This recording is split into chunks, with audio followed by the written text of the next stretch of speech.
Assalamualaikum warahmatullahi wabarakatuh. Perkenalkan, nama saya Tiffany Nabila Febrian, NIM 1705520241. Di sini saya akan mempresentasikan tentang perikatan kredit, eksistensi agunan, dan perikatan agunan dalam mata kuliah audit bank. Yang pertama, ada pengikatan kredit. Untuk memeriksa pengikatan kredit, pertama-tama auditor harus memiliki data kredit nasabah atau dasar keputusan kredit yang ditetapkan oleh komite kredit. Data ini menyangkut semua syarat kredit dan telah mendapat pemeriksaan dari komite kredit. Kemudian bandingkan dengan pengikatannya, baik perjanjian kredit atau PK maupun pengikatan dan penguasaan agunan dan jaminan lainnya. Garis besar, pengikatan terhadap fasilitas kredit dibagi menjadi dua bagian, yaitu pengikatan kredit dan pengikatan agunan. Pengikatan kredit berlaku sebagai akad induk, sedangkan pengikatan agunan bersifat tambahan. Poin 1. Jenis-jenis pengikatan. Ada otentik, yaitu pengikatan dilakukan di depan pejabat yang berwenang. Mengingat pejabat yang berwenang adalah notaris, maka pengikat ini disebut juga pengikat notarial. Yang kedua, ada di bawah tangan atau intern. Pengikatan yang dilakukan tanpa dihadiri oleh pejabat yang berwenang karena dilakukan sendiri antara bank dan debitur, maka jenis ini disebut juga pengikatan intern. Perbedaan antara pengikatan notarial dengan intern adalah pada kekuatan hukumnya. Pengikatan notarial memiliki kekuatan hukum yang sempurna, sementara pengikatan intern atau di bawah tangan harus melalui suatu pembuktian. Jenis-jenis pengikatan yang dilakukan terhadap suatu kredit harus sudah ditetapkan dan dicantumkan dalam surat keputusan kredit.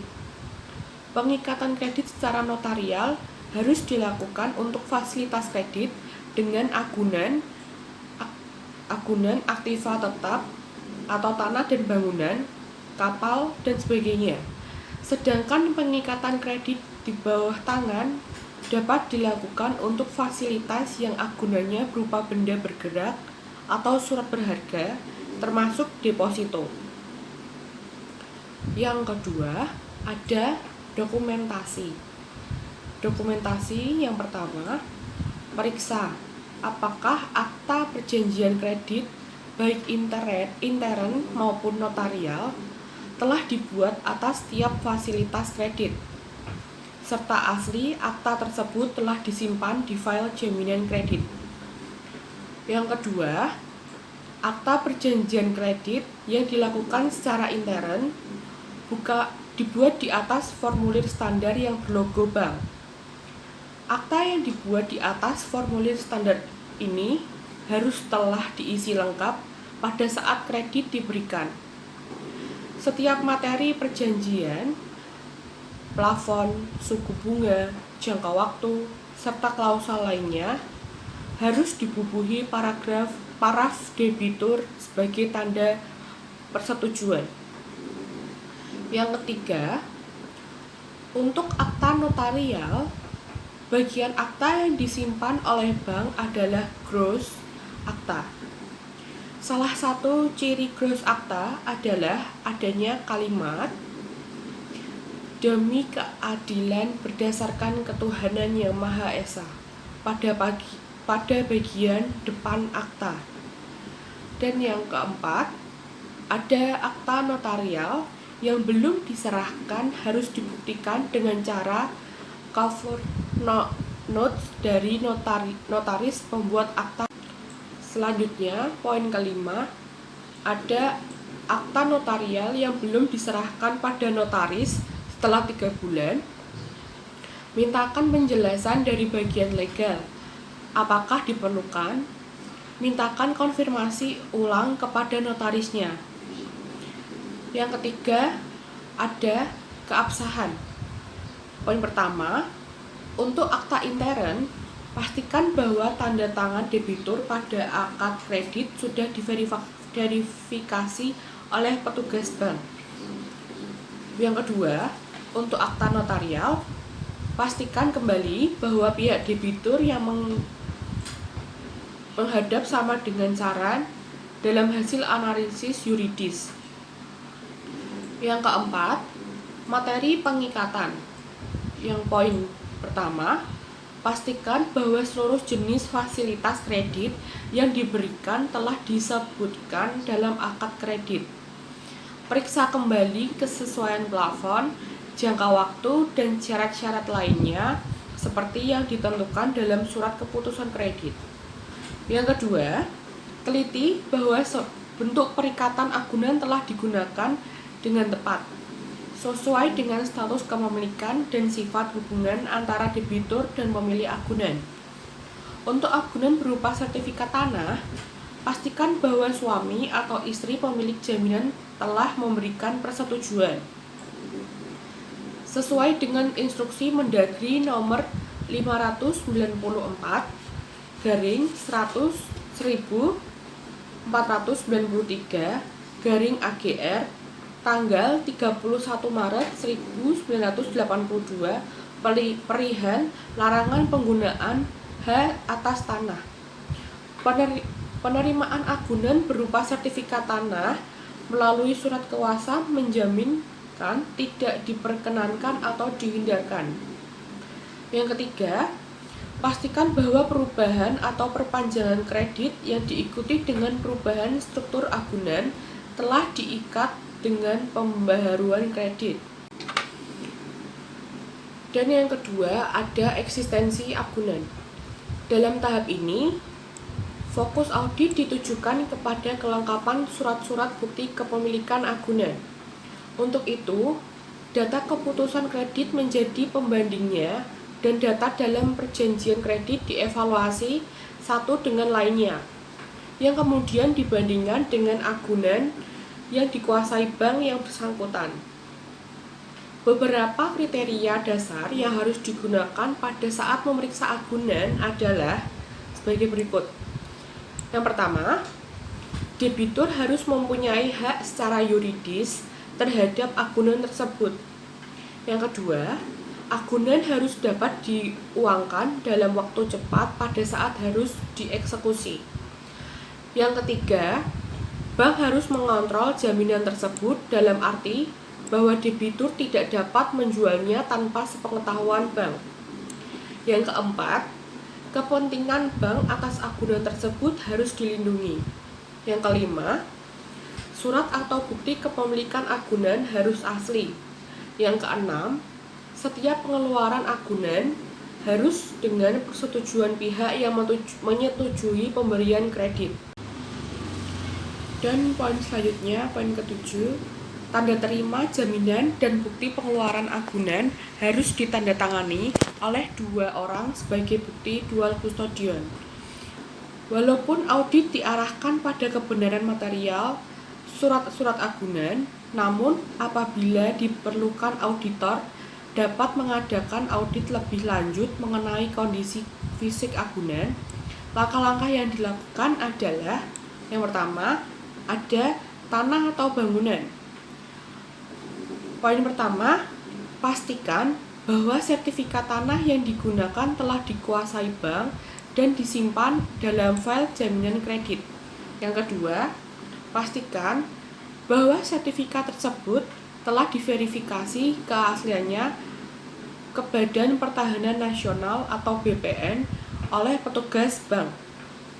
Yang ketiga, cocokkan kepemilikan sertifikat dengan yang disebutkan dalam surat keputusan kredit.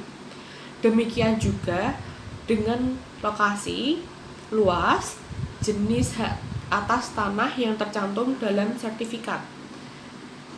Yang keempat, teliti kembali apakah sertifikat tersebut tidak dibebani hak tanggungan kreditur lain. Apabila sertifikat tersebut masih dibebani suatu hak, mintakan penjelasan ke bagian legal mengenai permasalahan yang dihadapi sehingga tidak segera dilakukan. Yang selanjutnya, untuk agunan berupa sertifikat hak guna bangunan, hak sewa, dan hak pakai, pastikan bahwa hak-hak tersebut di atas masih berlaku dan belum jatuh tempo. Yang keenam, periksa kronologi kepemilikan sertifikat oleh debitur. Untuk fasilitas non-KPR, kepemilikan sertifikat atas nama debitur tidak boleh terjadi pada saat atau setelah kredit diberikan. Hal ini dapat dilihat pada tanggal akta jual beli atau pada keterangan perubahan nama pemilik dalam sertifikat. Apabila pada fasilitas non-KPR kepemilikan sertifikat oleh debitur terjadi setelah kredit diberikan, berarti tanah atau bangunan agunan tersebut dibeli debitur dari fasilitas kredit yang diberikan. Hal ini menjadi salah satu indikasi bahwa kredit digunakan untuk spekulasi pembelian tanah. Untuk itu, kelayakan pemberian kredit harus dievaluasi kembali. Poin selanjutnya, sertifikat yang masih dalam proses konversi, splitting, balik nama, perpanjangan hak, dan sebagainya harus dilengkapi dengan cover notes dari notaris yang ditunjuk bank untuk pengurusannya. Cover notes ini minimal harus berisi: yang pertama, tanggal penerimaan dokumen dari bank kepada notaris. Yang kedua, jenis pengurusan sertifikat, yaitu konversi, balik nama, dan sebagainya. Yang ketiga, ada pernyataan notaris bahwa apabila sertifikat selesai, langsung akan diserahkan kepada pihak bank.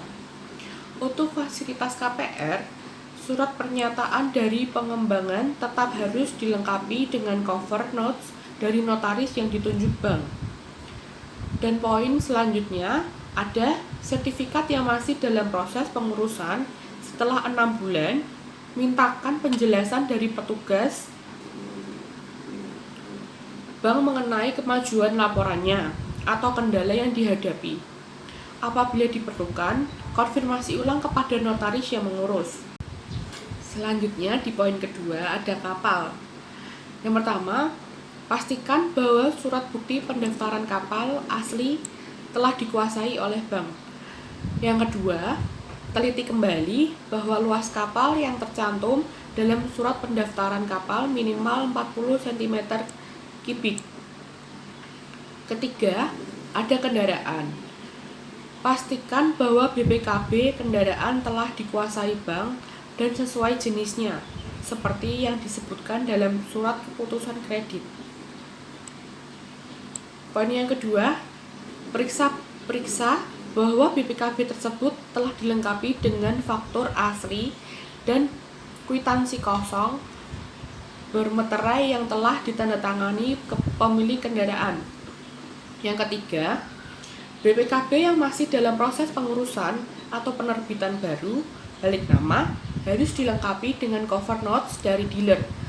Periksa cover notes dealer tersebut antara lain mengenai apakah telah dilengkapi dengan klausal bahwa apabila BPKB selesai diurus, pihak dealer akan menyerahkannya langsung kepada bank.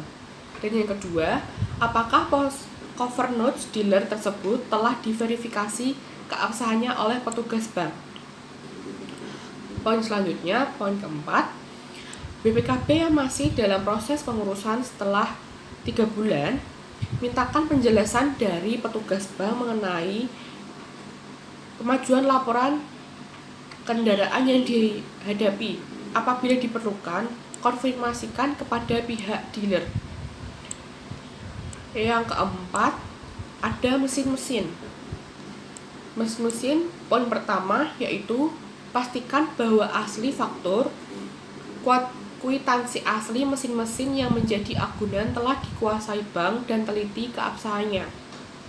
Yang kedua, cocokkan faktur, kwitansi asli dengan surat keputusan kredit baik mengenai nilai, jenis maupun spesifikasinya. Yang ketiga, untuk mesin-mesin yang dibeli secara impor harus dilengkapi dengan faktur asli. Yang keempat, mesin-mesin yang diproduksi oleh perusahaan di dalam negeri atau lokal yang dikenal luas reputasinya juga harus dilengkapi dengan faktur. Untuk mesin-mesin lokal eks perusahaan yang tidak dikenal luas, faktur dapat diganti berupa kwitansi penjualan yang sebelumnya telah diverifikasi oleh petugas bank. Dan yang kelima, faktur yang tercatat bukan atas nama debitur harus dilengkapi dengan kwitansi penjualan bagi pemilik sebelumnya. Yang keenam, ada stok atau persediaan barang. Poin pertama, untuk stok atau persediaan barang, periksa apakah telah diterima daftar barang yang telah ditandatangani debitur. Daftar barang ini harus sama dengan yang tercantum dalam surat keputusan kredit serta pengikatannya. Yang kedua, pastikan bahwa laporan persediaan barang cukup mutakhir atau up to date serta nilainya tidak menyimpang dari persyaratan. Barang yang keenam ada emas. Emas yang pertama, pastikan bahwa agunan emas secara fisik telah dikuasai bank dan disimpan dengan aman dalam khazanah utama atau vault. Yang kedua, periksa apakah terdapat kwitansi pembelian emas tersebut atas nama debitur. Verifikasi keabsahan kwitansi tersebut serta kesesuaian spesifikasinya seperti yang disebutkan dalam surat keputusan kredit. Yang ketujuh ada stand B, L atau C. Periksa bahwa LC yang menjadi agunan telah diterima bank. Pastikan bahwa LC tersebut telah dites keabsahannya oleh petugas bank. Yang kedua, penerbit LC issuing bank harus berasal dari negara yang tidak dilarang oleh Bank Indonesia. Yang ketiga, bank penerbit LC harus memiliki hubungan koresponden. Apabila LC berasal dari non-korespondensial bank, LC tersebut harus dikonfirmasi oleh bank koresponden. Yang keempat, periksa isi LC tersebut, baik mengenai nilai, persyaratan, dan masa berlaku LC tersebut. Yang kedelapan ada deposito atau tabungan. Poin pertama, periksa apakah bilet asli deposito telah disimpan dalam file jaminan kredit. Deposito yang dapat diagunkan hanya yang diterbitkan oleh bank sendiri. Yang kedua, pastikan bahwa bilet deposito dan slip pencairan deposito tersebut telah dibubuhi stempel diagunkan. Stempel tersebut minimal harus dibubuhkan pada slip pencairan. Yang ketiga, cocokkan nilai deposito agunan dengan daftar deposito per tanggal audit. Yang keempat, pastikan bahwa dalam status data deposito tersebut di komputer telah dicantumkan tanda status agunan kredit. Dan yang kelima, untuk tabungan, tambahkan prosedur di atas dengan audit apakah tabungan tersebut telah diblok dalam komputer sebesar nilai yang diagunkan. Dan selanjutnya ada yang ke-9, ada saham. Periksa, poin pertama, periksa apakah surat saham yang menjadi agunan telah dikuasai bank dan disimpan dalam file jaminan kredit. Yang kedua, untuk saham perdana, saham harus tercatat atas nama debitur. Apabila tidak, pada saat kredit diberikan saham tersebut harus sudah dibalik nama ke debitur melalui perusahaan sekuritas dan disahkan oleh emiten. Yang ketiga, untuk saham dari pasar sekunder dibeli melalui bursa saham harus dilengkapi dengan nota pembelian dari perusahaan sekuritas atas nama debitur serta formulir bukti transaksi dari bursa efek. Dan yang keempat, periksa apakah tanggal pembelian saham tersebut bukan setelah kredit diberikan. Untuk saham perdana, hal ini dapat diketahui dari tanggal penerbitan. Dan yang selanjutnya, yang ke-10, jaminan pihak ketiga. Yang pertama, Periksa apakah surat jaminan asli telah diterima bank dan disimpan dalam file jaminan kredit. Teliti kembali apakah klausul yang tercantum telah sesuai dengan pernyataan dalam surat keputusan kredit. Yang kedua, jaminan perusahaan harus dibuat secara notarial, sedangkan jaminan pribadi dapat dibuat secara intern di bawah tangan. Yang poin ke-11, piutang dagang. Poin yang pertama, periksa apakah jaminan piutang dagang telah dilengkapi dengan surat keterangan mengenai pembayaran atau SPK dari pihak berhutang kepada debitur. Surat tersebut harus memuat yang pertama, jenis transaksi pembayaran. Yang kedua, penetapan waktu pembayaran. Yang ketiga, klausul pembayaran akan dilakukan melalui bank. Dan poin yang kedua, pastikan bahwa pada saat audit dilakukan, penetapan waktu pembayaran belum terlampaui. Poin selanjutnya ada poin ke D, adalah periksa apakah tanggal pembelian saham tersebut bukan setelah kredit diberikan. Untuk saham perdana, hal ini dapat diketahui dari tanggal penerbitan saham. Sedang untuk saham dari secondary market diketahui dari nota pembelian. Yang poin ke E, pastikan bahwa agunan bukan termasuk dalam kategori saham tidur serta nilai terakhirnya tidak menyimpang dari ketentuan penerima agunan saham. Barang yang 10 ke 10 yaitu jaminan pihak ketiga. Yang pertama, periksa apakah surat jaminan asli telah diterima bank dan disimpan dalam file jaminan kredit. Teliti kembali apakah klausul yang tercantum telah sesuai dengan persyaratan dalam surat keputusan kredit. Yang kedua, jaminan perusahaan harus dibuat notarial, sedang jaminan pribadi dapat dibuat secara intern di bawah tangan. Yang ke-11 ada piutang dagang.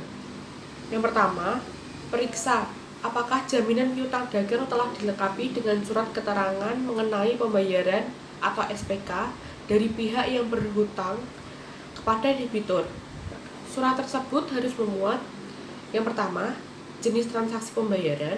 Yang kedua, penetapan waktu pembayaran. Yang ketiga, klausul pembayaran akan dilakukan melalui bank. Dan yang kedua, pastikan bahwa pada saat audit dilakukan, penetapan waktu pembayaran belum terlampaui. Selanjutnya, ada poin yang ketiga yaitu pengikatan agunan. Kelengkapan surat-surat agunan menjadi tidak berarti apabila tidak dilengkapi dengan pengikatan agunan secara lengkap dan benar.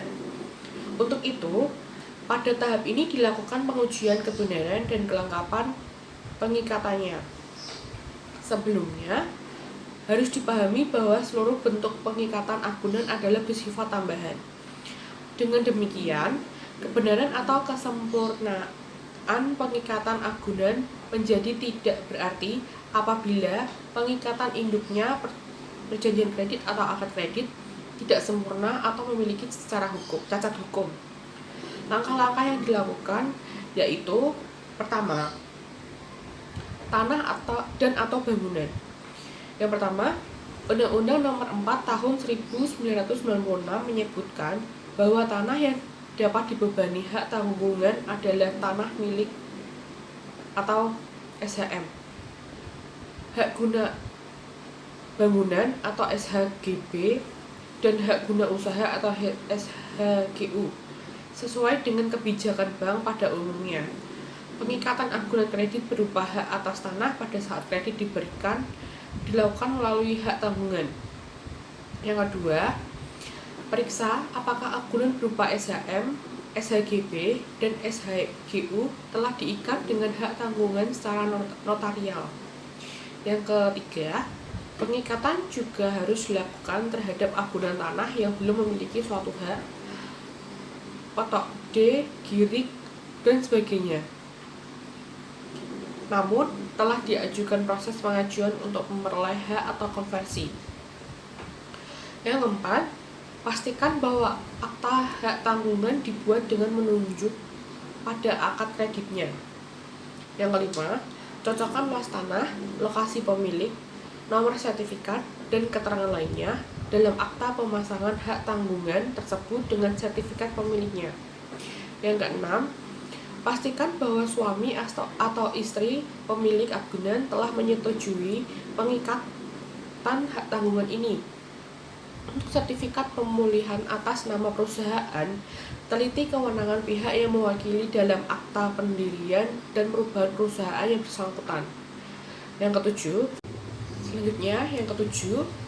untuk agunan berupa sertifikat, hak pakai, dan hak sewa, pengikatan juga dapat dilakukan dengan hak tanggungan. Yang kedua ada kapal. Pengikatan terhadap agunan sama dengan pengikatan sertifikat hak milik, hak guna bangunan, dan hak guna usaha, yaitu dengan hak tanggungan. Yang ketiga, kendaraan. Pastikan bahwa kendaraan agunan telah diikat dengan FEO secara benar. Yang kedua, akta FEO dapat dibuat secara notarial maupun di bawah tangan. Yang ketiga, cocokkan spesifikasi dan seluruh keterangan kendaraan agunan yang tercantum dalam BPKB dengan akta FEO-nya. Yang keempat, periksa apakah kendaraan yang diagunkan telah diajukan pemblokirannya kepada pihak kepolisian. Yang selanjutnya, yang keempat, ada mesin-mesin. Yang pertama, pastikan bahwa mesin-mesin agunan telah diikat dengan FEO baik secara notarial maupun di bawah tangan. Yang kedua, mesin-mesin yang melekat atau tertanam pada bangunan pengikat dilakukan dengan SKMH. Pastikan bahwa bangunan tempat mesin tersebut melekat juga telah dikuasai bank dan tidak berada di bawah penguasaan pihak lain. Yang ketiga, cocokkan spesifikasi dan seluruh keterangan mesin-mesin yang tercantum dalam faktur dengan akta FEO-nya. Dan yang kelima, ada persediaan barang.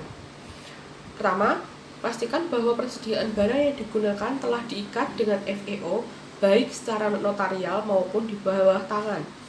Dalam akta FEO ini harus diuraikan dengan jelas jenis serta nilai persediaan barang yang diagunkan. Yang kedua, akta FEO harus dilengkapi dengan klausal bahwa debitur wajib memberikan laporan posisi persediaan barang secara berkala atau periodik. Poin selanjutnya yang keenam ada emas. Pengikatan terhadap agunan emas dilakukan dengan gadai. Untuk itu, periksa pengikatan gadainya yang dilengkapi dengan surat kuasa penjual. Yang ketujuh ada standby LC. Pada dasarnya, agunan standby LC bersifat jaminan pihak ketiga. Untuk itu, audit pengikatan terhadap agunan ini cukup dilakukan terhadap eksistensi LC. Yang kedelapan, ada deposito atau tabungan. Pertama, periksa adanya surat kuasa menjaminkan terhadap deposito atau tabungan yang digunakan. Yang kedua, verifikasi tanda tangan dalam surat kuasa tersebut. Yang ketiga, dalam surat kuasa menjaminkan harus ada klausul kuasa untuk memperpanjang serta mencairkan deposito atau tabungan yang diagunkan. Yang keempat, pastikan kebenaran pengisian surat kuasa tersebut mengenai nama, nilai, dan nomor biliet. Apakah hal biliet deposito telah diperpanjang? Nomor biliet yang digunakan sebagai patokan adalah biliet pada saat kredit diberikan. Yang selanjutnya, yang ke-9 ada saham. Pertama, periksa adanya surat kuasa menjual terhadap saham yang diagungkan. Yang kedua, surat kuasa menjual dari debitur harus dilengkapi dengan pesanan jual yang ditandatangani debitur kepada suatu perusahaan sekuritas yang ditunjuk bank. Yang ke-10, jaminan pihak ketiga. Pastikan bahwa klausula disebutkan dalam jaminan pribadi dan jaminan perusahaan telah sesuai dengan persyaratan dalam suatu keputusan kredit serta akad kreditnya. Yang ke-11 ada piutang dagang. Yang pertama, Pastikan bahwa piutang dagang yang diperhitungkan sebagai agunan telah diikat secara cashy. Yang kedua, review klausul akta cashy tersebut, terutama menyangkut kepastian bank untuk menerima pembayaran dari pihak yang berhutang. Sekian presentasi dari saya tentang perikatan kredit, eksistensi agunan, dan perikatan agunan. Jika ada salah dan kurangnya, saya ucapkan mohon maaf. Terima kasih. Wassalamualaikum warahmatullahi wabarakatuh.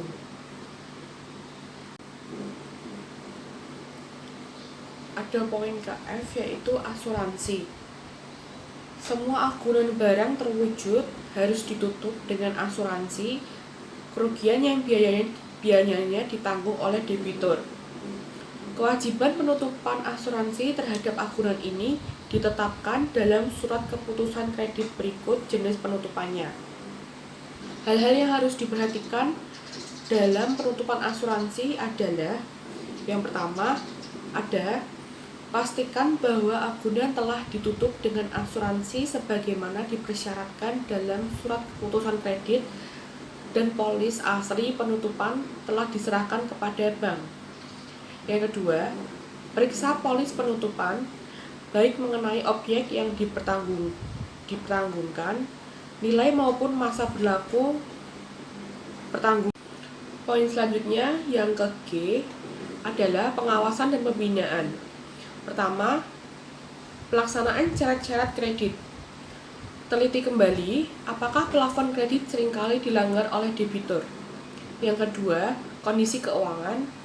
Periksa apakah tersedia data-data keuangan debitur dan telah dianalisis secara teratur.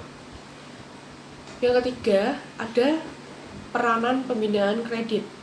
Pastikan bahwa ada bukti adanya kotak yang kontinu oleh pembina kredit selama berjalannya fasilitas. Yang ketujuh, perhatian khusus. Di samping hal-hal yang telah diuraikan dalam audit secara individual di atas, kredit harus mendapatkan perhatian khusus auditor apabila memenuhi kriteria tertentu. Kriteria tersebut dapat berupa salah satu atau lebih dari hal-hal sebagai berikut. Yang pertama, untuk fasilitas modal kerja, penggunaan kredit sepanjang tanggung waktu yang ditentukan tidak menunjukkan fluktuasi naik turun yang wajar. Yang kedua, tidak terdapat laporan keuangan yang up to date dengan ketentuan. Pertama, laporan keuangan intern tidak diaudit, dibuat triwulanan, dan penyampaian ke bank selambat-lambatnya 3 bulan setelah tanggal laporan. Misalnya untuk plafon kredit 100 juta ke atas. Yang kedua, laporan keuangan yang diaudit akuntan publik audited dibuat. Sekian presentasi dari saya tentang perikatan kredit, eksistensi agunan, dan perikatan agunan. Jika ada salah dan kurangnya, saya ucapkan mohon maaf. Terima kasih. Wassalamualaikum warahmatullahi wabarakatuh.